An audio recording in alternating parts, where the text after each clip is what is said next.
Lavrov asserted that some countries and certain foreign powers work on the failure of the UN Special Envoy to Syria Kofi Annan through instigating the opposition and by replacing Annan's plan by informal shapes such as conferences like the one called Friends of Syria. In a press conference in Moscow today, Lavrov said that the truce was still very fragile and there were parties that worked for the failure of Annan's plan, and those parties had declared their intention even before the announcement of the plan. Mr. Lavrov pointed out that he had information telling that those who had taken this position and who had predicted the failure of Annan's plan were doing their best to make their prediction come true. They are doing this through smuggling weapons to the opposition and inciting the acts of violence against the government troops and its sites, as well as the civilians. I hope that everyone would work in the interests of the Syrian people and not according to their own agendas. Russian Deputy Foreign Minister Mikhail Bogdanov discussed with an opposition delegation representing the Coordination Committee the reasons behind the Syrian crisis and ways of solving it. The two sides exchanged views on ways of solving the crisis and the efforts exerted by Russia to find a peaceful solution to the problem. The Chinese Foreign Ministry spokesman Hong Li has said China supports the UN observers' mission in Syria and will offer them the required assistance. During a press conference he held in Beijing, Mr. Li said, "We have at present to support reconciliation in Syria and work for settling the crisis peacefully. The debates on this subject should aim at alleviating tension in Syria, halting violence, and urging all concerned parties to engage in dialogue," he added. He voiced his country's support for Annan's efforts, hoping all parties to the conflict would stop the violence and start the political process as soon as possible. They underlined the need to respect Syria's sovereignty and territorial integrity, pointing out that the world community should play a constructive role in this respect. Mr. Ahmed Fawzi, spokesman of the UN Special Envoy to Syria Kofi Annan, announced that the first group of observers to supervise the ceasefire has arrived and began work in order to see that all parties are committed to the implementation of Annan's plan. Mr. Fawzi pointed out that their mission starts with setting up headquarters and establishing contacts with both the Syrian government and the opposition. The rest of the first 25 international observers are expected to arrive within the upcoming few days.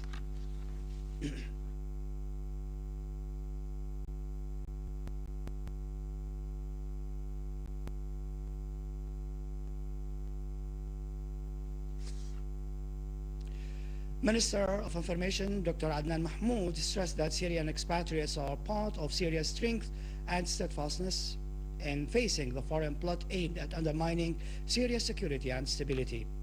Meeting a delegation of the Syrian community in France and Belgium, Minister Mahmoud reviewed the tools of the psychological and media war being launched by Western and regional powers against Syria. The minister said that the United States and other Western states, as well as their allies in the region who claim to be combating terrorism and occupied some countries under this pretext, are today backing, training, funding, and arming terrorist groups against the Syrian people. Minister Mahmoud noted that the Syrian media is undergoing a new stage that reflects the national partnership among all spectrums of the Syrian society and political pluralism.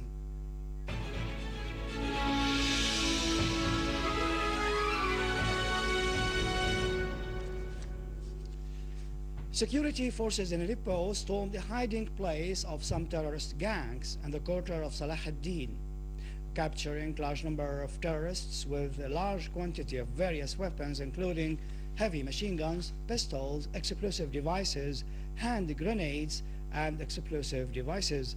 Authorities also confiscated highly advanced communication devices, a personal computer, false card plates, military uniforms, several passports, identity cards, and medical equipment.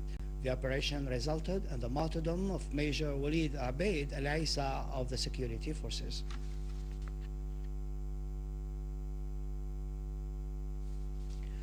In Al Ansari neighborhood in Aleppo, a terrorist gang driving a car opened fire at random, wounding 3 citizens critically, including 1 child.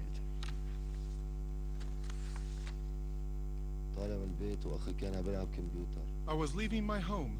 My brother was playing a video game next door. A group came in a small Kia. Two of them got out from the left side of the car, and they shot at the office and the computer shop. I ran to save my brother, and I was hit in the back. But I was able to carry my brother, and I got him to the office. But they were still shooting till they totally destroyed the office. We are just workers, and my brother's a kid. I was playing a video game, and the bullets started to come in. I was hit in the leg, and another bullet hit me here.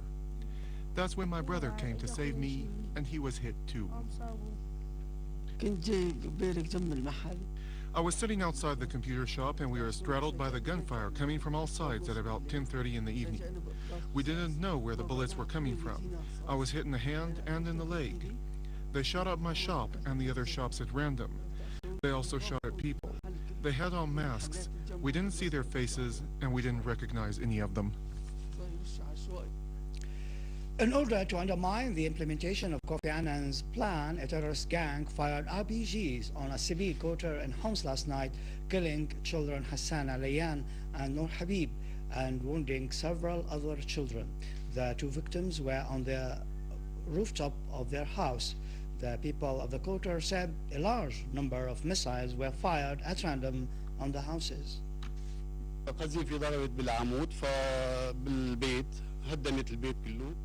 The rocket hit the pillar, and the whole house collapsed. As you can see, this is the situation. The other thing is that both of my kids were hurt, and my neighbor's kids were killed. They were about 14. They were in the 8th grade. If this is the freedom that they want, then I don't know what I'm going to do. This took place this morning at 10 o'clock. They are criminals. They don't want the ceasefire, and they want to render the agreement a failure.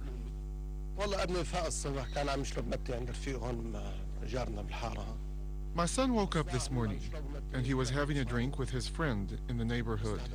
And in the meantime, the rocket hit them. They passed away.